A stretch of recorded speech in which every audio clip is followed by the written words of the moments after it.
Lucas 6. E aconteceu que num sábado passou pelas searas e os seus discípulos iam arrancando espigas e esfregando-as com as mãos as comiam. E alguns dos fariseus lhes disseram: Por que fazeis o que não é lícito fazer nos sábados? E Jesus respondendo lhes disse: Nunca lestes o que fez Davi quando teve fome, ele e os que com ele estavam? Como entrou na casa de Deus e tomou os pães da proposição e os comeu, e deu também aos que estavam com ele, os quais não lhes era lícito comer, senão só aos sacerdotes? E dizia-lhes: O Filho do Homem é Senhor até do sábado. E aconteceu também, em outro sábado, que entrou na sinagoga e estava ensinando, e havia ali um homem que tinha a mão direita mirrada. E os escribas e fariseus atentavam nele se o curaria no sábado, para acharem de que o acusar. Mas ele, conhecendo bem os seus pensamentos, disse ao homem que tinha a mão mirrada: Levanta-te e fica em pé no meio. E levantando-se ele, ficou em pé. Então Jesus lhes disse: Uma coisa vos hei de perguntar. É lícito nos sábados fazer bem ou fazer mal? Salvar a vida ou matar? E olhando para todos ao redor, disse ao homem: Estende a mão. E ele assim o fez, e a mão lhe foi restituída sã, como a outra. E ficaram cheios de furor, e uns com os outros conferenciavam sobre o que fariam a Jesus. E aconteceu que naqueles dias subiu ao monte a orar, e passou a noite em oração a Deus.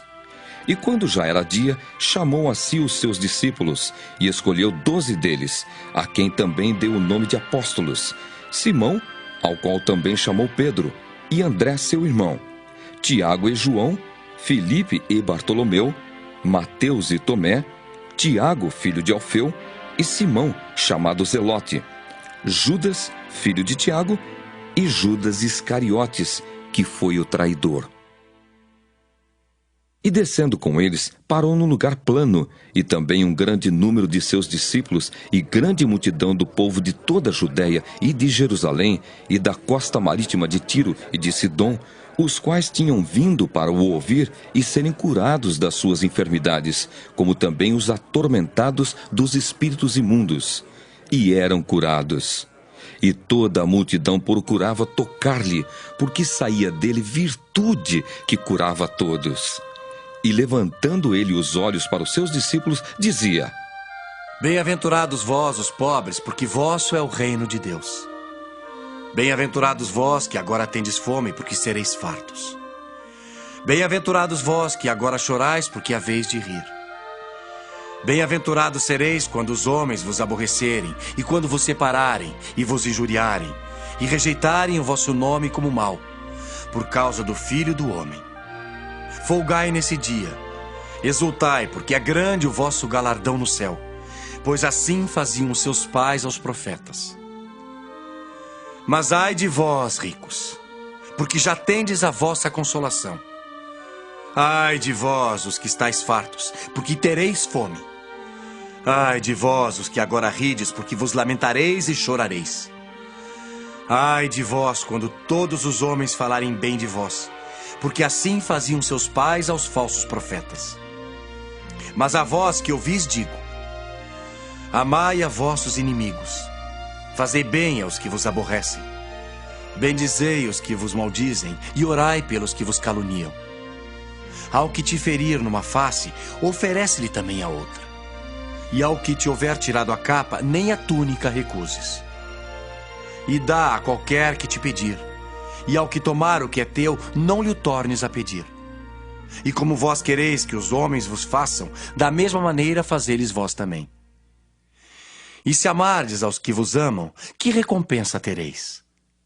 Também os pecadores amam aos que os amam. E se fizerdes bem aos que vos fazem bem, que recompensa tereis? Também os pecadores fazem o mesmo. E se emprestardes àqueles de quem esperais tornar a receber, que recompensa tereis? Também os pecadores emprestam aos pecadores, para tornarem a receber outro tanto. Amai, pois, a vossos inimigos, e fazei o bem. E emprestai sem nada esperardes, e será grande o vosso galardão, e sereis filhos do Altíssimo. Porque ele é benigno, até para com os ingratos e maus. Sede, pois, misericordiosos, como também vosso Pai é misericordioso. Não julgueis e não sereis julgados. Não condeneis e não sereis condenados. Soltai e soltar-vos-ão. Dai e ser-vos-á dado. Boa medida, recalcada, sacudida e transbordando vos darão. Porque com a mesma medida com que medirdes, também vos medirão de novo. E disse-lhes uma parábola. Pode, porventura, um cego guiar outro cego? Não cairão ambos na cova? O discípulo não é superior a seu mestre, mas todo o que for perfeito será como seu mestre. E por que atentas tu no argueiro que está no olho do teu irmão e não reparas na trave que está no teu próprio olho?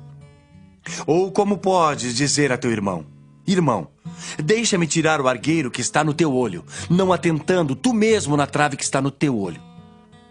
Hipócrita! Tira primeiro a trave do teu olho e então verás bem para tirar o argueiro que está no olho de teu irmão.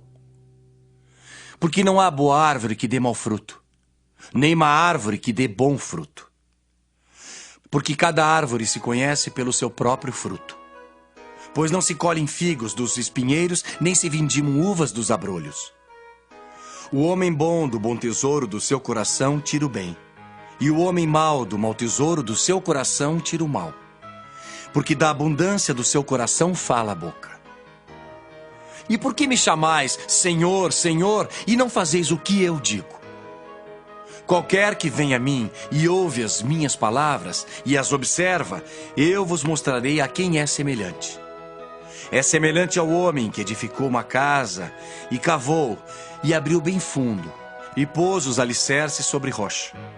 E vindo a enchente, bateu com ímpeto a corrente naquela casa e não a pôde abalar, porque estava fundada sobre rocha. Mas o que ouve e não pratica é semelhante ao homem que edificou uma casa sobre terra, sem alicerces, na qual bateu com ímpeto a corrente e logo caiu. E foi grande a ruína daquela casa.